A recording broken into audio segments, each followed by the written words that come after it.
बताइए, जैसे कि अभी भारत जोड़ो यात्रा चल रही थी राहुल गांधी के द्वारा, इसके बारे में क्या राय है आपकी? क्या इसका फल मिलेगा? शायद। ये अपना इसरो की तरफ से एक चंद्रयान 3 चांद पे पहुंचाया गया है, सो सक्सेस रहा है, तो आपके लिए क्या बोल हैं उसके? शायद इस बार भी कराए, क्योंकि किसान देश का अन्नदाता है। अगर किसान खेती करनी छोड़ दे तो देश भूखा मर जाएगा, भुखमरी की हालत आ जाएगी देश में। तो मैं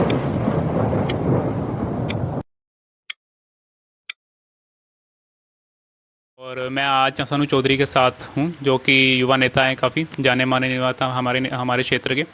तो आज इनसे हम देश में चल रही जो चीज़ें हैं उनके बारे में बात करेंगे। सो आओ पहले इनका परिचय लेते हैं। नमस्कार सनु चौधरी। नमस्कार जी। सो कैसे हैं आप? मैं अच्छा हूँ, आप बताइए आप कैसे हो? हाँ जी, बहुत बढ़िया है। सो आप बताइए अपने बारे में, क्या चल क्या रहा है? आप हमने सुना है कि कुछ ना कुछ आप करते रहते हैं इस क्षेत्र में। हाँ जी, वो तो जनता का प्यार है, जैसा जनता चाहती है वैसा करते हैं, और करवाने वाला ऊपर वाला है। जी, जैसे कि अभी अपना इसरो की तरफ से एक चंद्रयान 3 चांद पे पहुंचाया गया है, सो सक्सेस रहा है, तो आपके लिए क्या बोल हैं उसके? ये बहुत अच्छा कार्य किया है, बट बीजेपी जो था इसका क्रेडिट लेना चाहती है जो नहीं लेना चाहिए। और ये इसमें चंद्रयान को पहुंचाने के लिए जो मेहनत लगी है या जो सब कुछ किया है वो सिर्फ वैज्ञानिकों ने किया है, तो उसका क्रेडिट भी उन्हें मिलना चाहिए। अच्छा, आप कहना चाह रहे हैं कि जैसे बीजेपी ने नरेंद्र मोदी ने जैसे चंद्रयान जहाँ पे उतरा था चांद पर, उसका नाम शिव शक्ति नाम रखा है, तो आपके हिसाब से वो रखना चाहिए था या नहीं रखना चाहिए था? नाम शिव शक्ति रखा है उससे फर्क नहीं पड़ता, चलो अच्छी बात है, शिव शक्ति नाम रखा है, पर नरेंद्र मोदी ने क्यों रखा है, मेरा ये कहना है। इसमें उसमें मेहनत तो सारी वैज्ञानिकों की है, तो उसका नाम वैज्ञानिकों को रखना चाहिए था। जैसे अभी एक मौलाना जी ने बोला था कि इसका नाम शिव शक्ति नहीं, इसका नाम किसी भारत के नाम से रिलेटिव रखना चाहिए था, या भारत रखना चाहिए था, भारत के किसी क्रांतिकारी के नाम से रखना चाहिए था। तो आप मौलाना जी के बारे में क्या बोलना चाहेंगे? ये भी अच्छी बात है, अगर भारत के नाम से रखना चाहिए था तो हमें कोई ऑब्जेक्शन नहीं है। भारत देश के नाम पर उसका नाम रख लो, या फिर जो था हिंदुस्तान के नाम पर उसका नाम रख लो, उसमें भी कोई दिक्कत नहीं है। हाँ जी। तो फिर आपके हिसाब से बीजेपी को श्रेय नहीं लेना चाहिए इसका? नहीं, बिल्कुल भी नहीं लेना चाहिए, क्योंकि बीजेपी की तो इसमें कोई मेहनत ही नहीं है। वैज्ञानिक कोई बीजेपी का हो तो मुझे बताओ, या बीजेपी कैडर का हो, या कोई वैज्ञानिक किसी बीजेपी के नेता का कोई लड़का हो तो मुझे बताओ। तो जब बीजेपी का इसमें कोई रोल ही नहीं है चंद्रयान को पहुंचाने में, तो क्रेडिट क्यों लेना चाहिए? तो कुछ लोग ऐसे बोल रहे हैं कि चंद्रयान तक पहुंचाने के लिए हल्लाशेरी देश जो वैज्ञानिकों को दी थी, उनकी तारीफ की थी, वो बीजेपी ने की थी, और बीजेपी की तारीफ की वजह से ही ये सब हुआ है। नहीं जी, ऐसा कुछ नहीं है, क्योंकि जो वैज्ञानिकों ने चंद्रयान पहुंचाया है उसकी तारीफ सिर्फ बीजेपी वालों ने नहीं की, उसकी तारीफ पूरे देश ने की है, पूरे इंडिया ने की है, हर पार्टी के नेताओं ने की है, हर जनता के आदमियों ने की है। जो खेत में एक छोलने वाला व्यक्ति है उसने भी उनकी तारीफ की है। तो खाली बीजेपी ने तारीफ कहाँ की है, सबने की है तारीफ। तो मतलब आपके हिसाब से गलत है ये, ऐसे श्रेय नहीं लेना चाहिए बीजेपी? यस, ऐसा श्रेय नहीं लेना चाहिए बीजेपी को, उसमें तो सबने तारीफ की है, तो मेहनत उनकी है, तो श्रेय ये कैसे ले रहे हैं? तो आप एज ए आम आदमी के तरीके से आप क्या कहना चाहेंगे? अगली बार बीजेपी की सरकार क्या लगता है आपको, आएगी या नहीं आएगी प्रदेश में या राज्य में, अपने पूरे इंडिया में आएगी? सेंटर में अब की बार बाजी मार सकती है या नहीं मार सकती है? मेरा तो इसमें नथिंग है, मुझे नहीं लगता कि बीजेपी सरकार आएगी, क्योंकि एक भी काम तो अच्छा गिनो वो बीजेपी है, उसने कोई अच्छा कार्य किया है? उसने कोई अच्छा कार्य नहीं किया। अगर राकेश टिकैत जी उन बिलों का विरोध ना करते, भूमि अधिग्रहण बिल का, तो आज किसान के पास जमीन नहीं रहती, ये सारी जमीन अंबानी और अडानी की हो जाती। जिस तरीके से अमेरिका में हो रहा, अमेरिका की टोटल जमीनों के 5 ही आदमी मालिक हैं और पूरी जनता उनकी मालिक ही नहीं है। तो इस तरीके से हिंदुस्तान की सारी जमीन आप पूंजीपतियों की करवाना चाहो क्या? अडानी अंबानी की अगर बीजेपी को जिता को, आदमी कहाँ जाएगा, किसान कहाँ जाएगा, कटोरा लेगा फिर किसान। तो बीजेपी आनी नहीं चाहिए।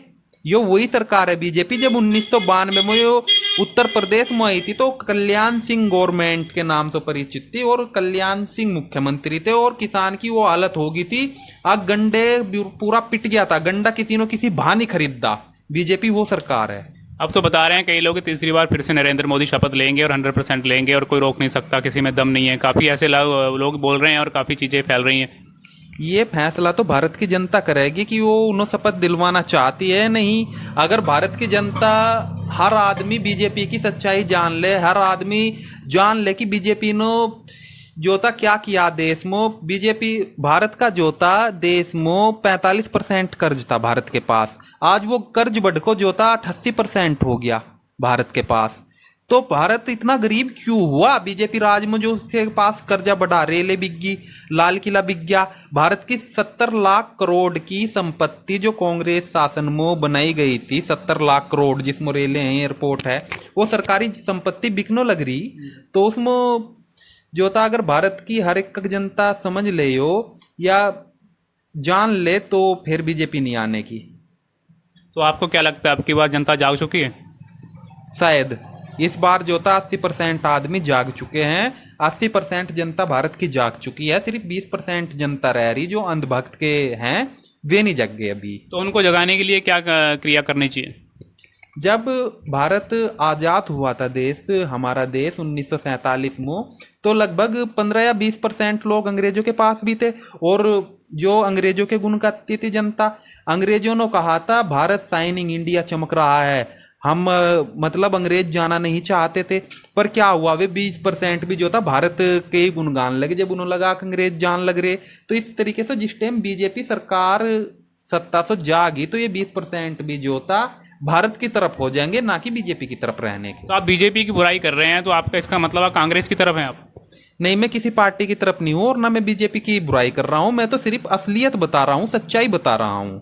मेरा कोई मकसद है ही नहीं बीजेपी की तो बुराई। कुछ ऐसी असलियत आप कांग्रेस की भी बता दीजिए। कांग्रेस की क्या असलियत बताऊं? कांग्रेस ने जो था ऐसा कुछ किया ही नहीं। धर्मनिरपेक्ष पार्टी है कांग्रेस, और 70 लाख करोड़ की कांग्रेस ने जो था भारत को संपत्ति दी है। तो और क्या बताऊं, किसान हितैषी है। 2007 में किसान पर जितना कर्जा था वो सब कांग्रेस ने माफ कर दिया।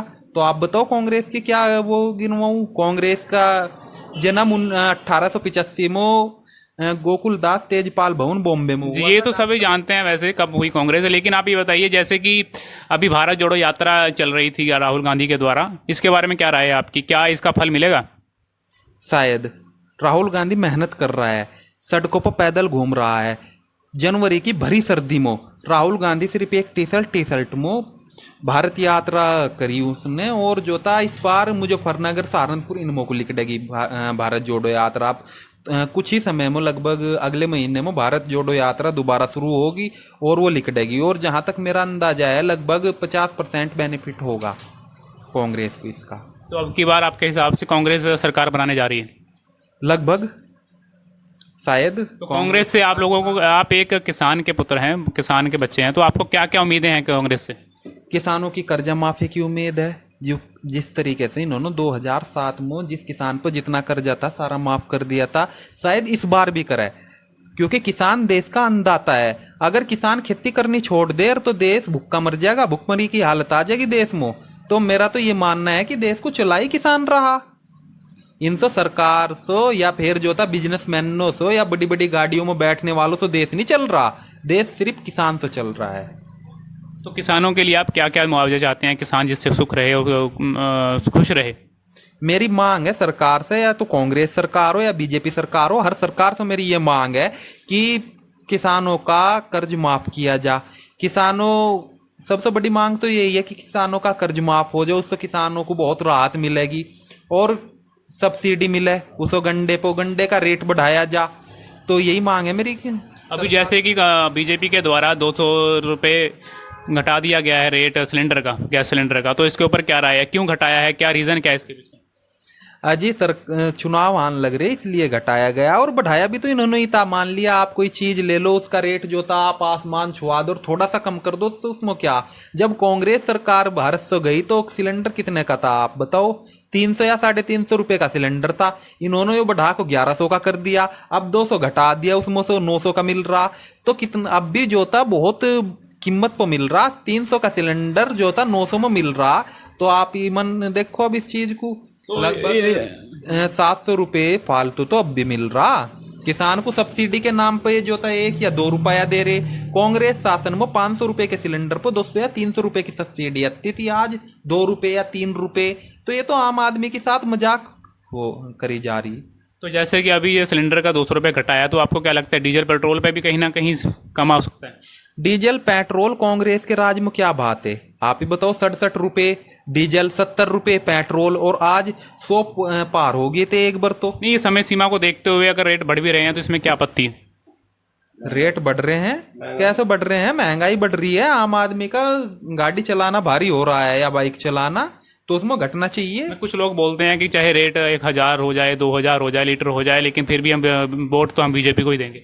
ये बड़े बिजनेसमैनों के लड़के बोलते हैं जिनकी कई कई सौ करोड़ की संपत्ति है, सिर्फ वो बोलते हैं। आम आदमी तो पैदल चलना शुरू कर दिया, और वे बोलते हैं इस बात को चाहे इतना हो जाए, जो था भ्रष्टाचारी परिवार से हैं, जिनके बाप दादाओं ने जो था देश को लूट रखा भ्रष्टाचार कर कर को, वे बोलते हैं इस बात को। तो आम आदमी पर तो फर्क पड़ रहा, 1 रुपए तक का फर्क पड़ा है आम आदमी पर, तो उन पर नहीं पड़ता जिन्होंने देश लूट रखा, तो ये बोलते हैं इस बात को तो वे लोग। तो उम्मीद है आपको कि इसका रेट घटेगा और बीजेपी पहले से कुछ किसानों के हित में या गरीबों के हित में कुछ कार्य करेगी?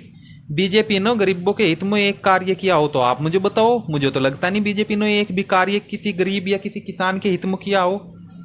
इनके खिलाफ ही कार्य किए हैं बीजेपी ने तो सारे। तो मुझे नहीं लगता जीतने के बाद भी किसी गरीब या किसी। आपने जो था बीजेपी की स्थापना कहाँ से हुई? संघ से हुई। 1925 में संघ की स्थापना हुई। संघ की स्थापना किसने की थी? हेगड़ेवार ने तो करी थी।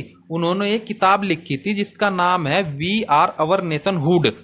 हिंदी में अगर उसे ट्रांसलेट करो जा तो उसका नाम है हम और हमारी राष्ट्रीयता। उसमें सिर्फ 2 चीज हेगड़ेवार जी ने लिखी, वो पूरी बहुत बड़ी किताब है, मैं क्या बताऊं, आप उस किताब को पढ़ना। उसमें हेगड़ेवार जी लिखते हैं अगर हमें अपना यहाँ शासन बरकरार रखना तो हमें क्या करना चाहिए। नंबर 1, भारत के मुसलमानों का वो हाल करना चाहिए जो जर्मनी में एडोल्फ हिटलर ने किया था। अब आपको भी पता है यहूदियों के साथ क्या किया था एडोल्फ हिटलर ने। नंबर 2, अगर हमें भारत में बरकरार शासन चलाना तो उसके लिए क्या करना चाहिए? हमें करना चाहिए कि देश में 95% आदमी इतने गरीब हो जाए अगर उन्हें एक टाइम की रोटी मिल जाए तो दूसरे टाइम के लिए उन्हें सोचना पड़े। तो जब वे इतने गरीब हो जाएंगे कि उनके पास टाइम नहीं रहने का तो वे आंदोलन नहीं करने के, क्योंकि इस तरीके का आदमी आंदोलन नहीं करता। फिर देश में 95% बहुत गरीब हो जाए और 5% जो अमीर रहे वे बेहद अमीर रहे और उसके वे बीजेपी कैडर के हों, तो हमारी सरकार को 90 साल या 95 साल 100 साल भी कोई दिक्कत नहीं आने की। ये हेगड़ेवार जी ने वी आर हवर नेशन हुड में लिखी थी ये बात, तो उसी तरीके से कर रही है। ये गौतम अडानी क्या था? 2002 में इसकी तंबू की दुकान थी, स्कूटर से चलता था और आज एशिया का नंबर 1 अमीर है। तो इसके पीछे क्या लगता है किसका हाथ हो सकता है? नरेंद्र मोदी का है। जब तक इसके पीछे क्यों हो सकता है? वो तो उनकी मेहनत है, मेहनत के बलबूते यहाँ तक पहुंचे। इसके पीछे नरेंद्र मोदी का क्या मतलब है? मेहनत के बलबूते पर और कोई क्यों नहीं पहुंचा? बीजेपी पक्ष का आदमी ही क्यों पहुंचा? और चलो मैं मानता हूं कि उसके पीछे उसकी मेहनत है। सन 2021 में गौतम अडानी को 20,000 करोड़ का लोन दिया गया भारत सरकार द्वारा। उसने 15,000 करोड़ में जो था 3 एयरपोर्ट खरीद लिए। वैसे गौतम अडानी, बस 1 मिनट की मेरी बात है। फिर वो 20 का 20,000 करोड़ लोन माफ कर दिया गया गौतम अडानी का। तो उसमें आप क्या कहना चाहोगे? इस तरीके से तो कोई भी कुछ भी खरीद लेगा। अगर मेरे पास जो था कुछ खरीदने के रुपए नहीं है और चीज 15 रुपए की मेरे पास है नहीं, आप मुझे 20 रुपए उधारे दे दो, फिर आपसे मैं 15 रुपए में वो चीज खरीद लूं। फिर आप कहो कि ये 20 के 20 रुपए मैंने तो जो माफ कर दिया, तो मेरे पास 5 रुपए बच गए और जो था वो 15 रुपए की चीज बच गई। तो उसके पास 3 एयरपोर्ट बच गए और 5,000 करोड़ का कैश बच गया। माफ क्यों करा गया? अब जैसे किसान का कर्जा माफ क्यों नहीं किया बीजेपी गवर्नमेंट ने?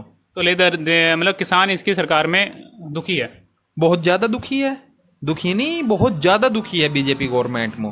गंडे पर रेट नहीं बढ़ रहा, भूमि अधिग्रहण। तो फिर ये जीत कैसे रही है? फिर भी हर जगह परचम लहरा रही है, क्या वजह क्या है?